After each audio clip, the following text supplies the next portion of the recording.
It's always fun to talk with creative people. It's what we do. And then we share it. Arrow.net, ARROE.net. We are unplugged and totally uncut with Steve Rogers. I'm good. How are you, Arrow? Absolutely fantastic. Excited to talk to you about staring into nothing because, I mean, I grew up in that age of Tommy and things like that. And I'm just so interested in basically the early stages of a great rock opera. Well, you're calling it great, and you don't know much about it. I'm so thankful. Well, I've listened to the music, and I mean, right from the very beginning when I started listening to this, it like down the hole, dramatic, dark, strong enough to pull us deeper into the story, like that of Rent. Yeah. No, I'm happy to talk about it. It's been a multi-year project to get it to this point, as you might imagine, and it really did begin with the specific intention to create a rock style opera, or a rock opera like the Tommy Quadrophenia days. Mm-hmm. And even going back to when we recorded the initial source music that we're using as reference material, we recorded it live at some studios in Hollywood, which is getting more and more unusual because it's so easy for people to record pieces and share electronic files over the internet. But we actually had the band in the main room at the East West Studios, which is the old Ocean Way Studios, and recorded the backing tracks live over about 13 days. And came out of there knowing what it was going to sound like and being 80% done. Wow. And so just that, even that experience alone was so much more rewarding than the ways that I'd experienced recording in the past. I'll never do it another way again. So now what came first, the songs and then the story fell into place, or did you write everything out first and then you wrote the music as you did it like a little manuscript and then you built the music around it? Yeah, the answer is that the original idea for the plot, if you will, came quite specifically from my desire to explore concepts in a modern day context, similar to a philosophical exploration that takes place in one of my favorite books called Zen and the Art of Motorcycle Maintenance. And it was sort of a narrative story that was about a father and son traveling across the country on a motorcycle. And then it was interspersed with philosophical musings by the father character about what is good and what is bad in life, and what is quality, and why is it so hard to define when we all know when it's present in our lives or when it's not. And it was written in 1974, and I thought, wouldn't it be fascinating to try and take on some of these ancient concepts, really? I mean, it goes back to Plato. Yeah.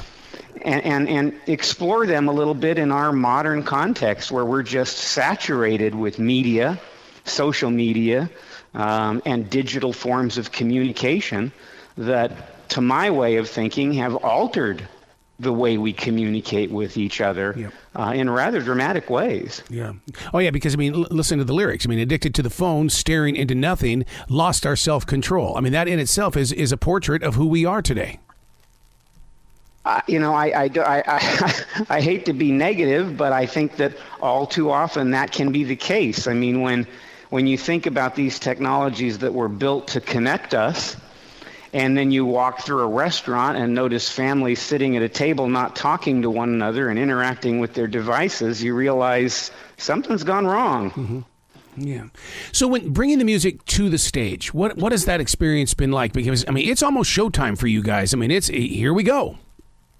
Oh, this has been the best creative experience of my life, and I am blessed with very dedicated collaborators.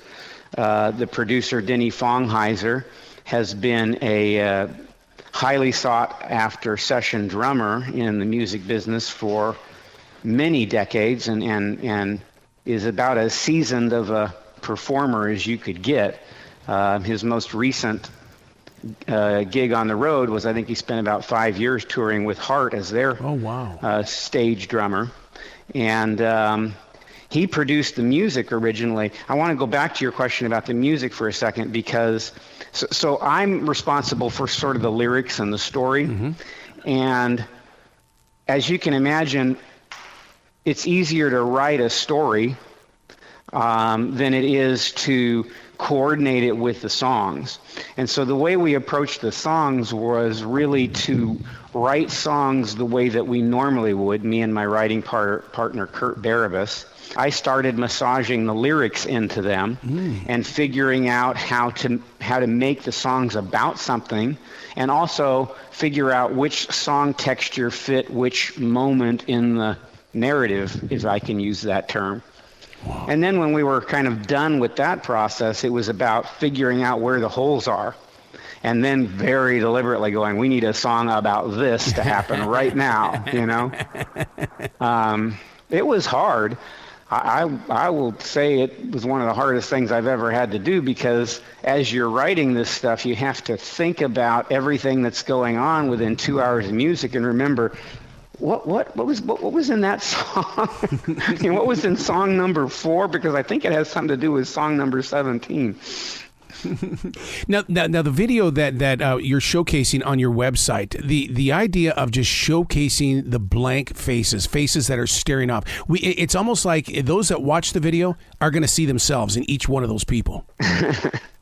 Yeah, one of my visions for this show was to have 3 elements, all of which contributed to the story. One of which was a kick-ass live band. Mm-hmm. And I wanted a band that sounded like the bands that I loved, and I still do love. And the second element was we wanted to have a lot of video presentations going on at the back of the stage, and we're blessed with a 30-foot wide, 12.5-foot high LED video wall that's behind the band. And then the third element was I wanted performers to take on different roles and also be choreographed through the show, so that it really would be a mixture, if you will, of sort of the rock opera format, but more along the lines of having individual actors portray individual roles. And there's a lot of harmony and backing vocals that take place, and now these people on stage are doing it. So watching this actually happen, it's just an incredible experience for me. Do you envision the idea of growing it across the country? I mean, because it's in the LA scene now, but I mean, do you find yourself going into other cities? Because because I want to be able to see this in Carolina, and I'd love to see that band with that video wall behind them. Yes, this is definitely perceived as an introduction of the work to an audience in a live format for the first time, to confirm that an audience will find it enjoyable, mm-hmm. and we can sort of put a check mark behind this can work. And the intention absolutely is to take it to other places and more performances and grow it. Let's talk about that song, I Am Anger. I mean, this seems like something that you were living personally, or somebody very close, because, I mean, the source of the anger, the trolls, and everything beyond that. I mean, it's such a snapshot. Yeah. Yeah, I mean, one of the themes that we wanted to explore with that song was this idea that so much of the media that tries to get our attention mm-hmm. in order to sell advertising naturally gravitates towards negative information. Yep. And it tickles this thing that's called a negative bias in human beings, which is we tend to pay more attention to negative things than positive things. So when you build a social platform and you want to increase engagement, the algorithms automatically push you towards negative things, and it blows everything out of proportion.